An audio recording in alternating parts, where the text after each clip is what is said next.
I fell in love with the calmness, the serenity, the neatness, I mean, the fact that everything is in order. I like the ambience of the city, of the country. I mean, and here in Kigali, where I'm staying, I think I really like the city. It's so chilled. The energy is nice. Okay, before I came to Rwanda, I reached out to Giza through social media, so that was where we connected. I think I would like to work with Big Giza. I mean, I, I'd, I had planned to come to Rwanda a long time ago. For some reasons, I kept postponing it. So this year, around July, I was like, maybe I should just touch down Rwanda. And the very good. I love to network and meet new talents. So that was why I reached out to. Apart from Big Giza, I've made something for Afrik Joe, Mistake, myself, and I made something with Kenny Soul. Yeah, so I mean, I've met other talented Rwandan artists like Ariel Ways, and I mean, Rider Man. I met dope people actually. Not bad. They are extremely talented, very talented. From the artists to the producers, crazy. I'm African, obviously, and no one can take that away. So what I do is I like to infuse other elements, other genres of music with African music. So in a way, Afrofusion. But yeah, I mean, let's say it's just a case of being at the right place at the right time. Nothing really serious. For a minute, I've been trying to work with Burna Boy for a long time. Before we eventually worked, I've been a fan of Burna Boy, and I was trying to get in the studio with him. Well, for some reason, it didn't work out. Then my former record label CEO, Shina Pella, there was one day I went to meet him and I played this particular beat for him, and I was like, Chief, if Burna can jump on this beat, it will be very nice. So it was like, he assured me that I shouldn't worry, that Burna Boy would jump on the song. And a few days later, we were in the studio and he called me like, yo, in an hour or so, Burna will arrive, so let's do this. So Burna arrived and we recorded, and the rest was history. This is like the 1 millionth time I'll be saying this story.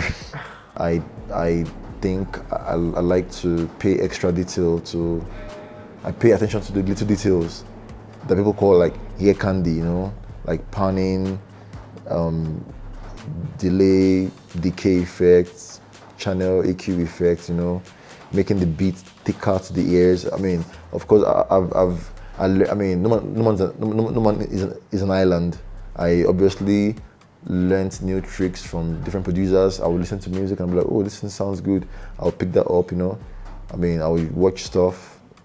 I mean, but what sets me apart is the fact that I like to pay attention to details, like to those things that make songs extra sweet. You can have a favorite creation. I love all my babies. But I like sugarcane. Girl, I wanna be with you, but they got enough time for me. After Fireboy and I made a song in Accra, I sent it to my friend called Abraham. Abraham is also friends with Chris Brown. So I sent the record to the demo to Abraham, and Abraham said, "Oh, Chris will like it. Chris will like this." So he sent the song to Chris Brown. Then on the day Chris Brown was recording, Shenseea was also in the studio. So that's how Shenseea got on the song. I like Igihe as well. So. Yeah. Oh yeah, bro. I mean, I forgot Babylon. Babylon is also a bop. I like Babylon. I like. There's one song called Ayepo by Airboy. It was one of my first songs that gained traction. Ayepo, yeah. Well, Saz is generational. His talent is generational, and not just that. Is an icon. You know, he has done so much for Afrobeats. He has even raised kings. I used to, fun fact, when I was in a lag, when I was in university, Saz's studio was in somewhere called Fadeyi in Lagos, right?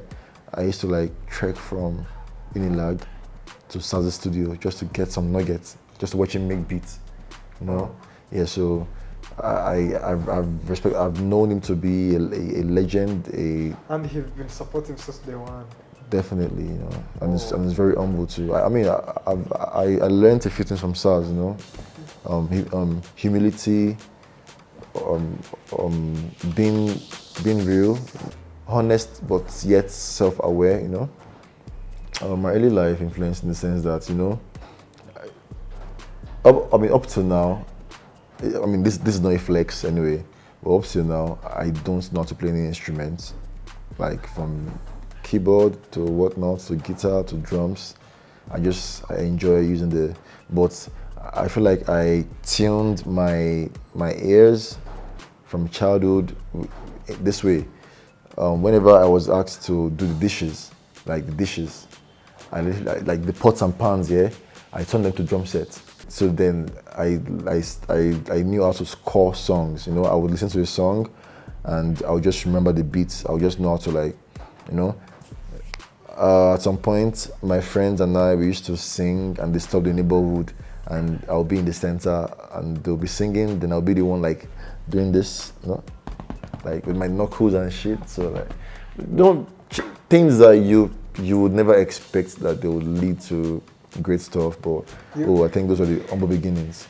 But unfortunately, I can't even, if I sit down on a proper drum set, I'll probably flop because I don't know whether, bro, I can do something on the laptop. My mom, my mom bought me my first laptop, my first computer, you know. I lied to her. I was like, I needed it to do something in school, blah, blah, blah. I just give her that's calm. She fell for it. Yeah, my mom, she was a strict, educationist. Like, she didn't allow me to go astray the way I would have loved to go astray. Yeah, she never allowed me to do that. She was very strict, not mean. She was very strict. Sure, I don't want to give out any name now, but you definitely expect something. You will get something from me very soon. I'm working with a few artists right now. I'm working with some artist called Chayuta. Yeah, she's half Ghanaian, half South African. She's very talented. Bro, they're both West African music, man. I mean, maybe the language, but when it comes to the instruments, they probably use similar instruments. The udu, the pot drums, the claves, the congas, shakers, literally the same. I mean, it's West African sound. Like, iLife is literally a West African sound, you know. So either it's from Ghana, from Senegal, from Gambia, from Nigeria, Togo, Benin, you'll hear similar elements in the songs from each region. So there's not much of a difference, you know. But definitely the language and the fact that each tribe has its own distinct culture, right? You definitely know the slight differences, but at the same time, they are still under the banner called West African music. So I like Molomita by Kenny Soul and Element, and yeah, very talented, amazing guy. Maybe a few times, 3 times or 4 times. But he's a genius. You know, I think Rwanda is home at this point, man. I think Rwanda is home. So even if I leave, I'll most likely come back. Don't give up. Just keep. Each time you open your laptop, you have a chance at creating generational wealth.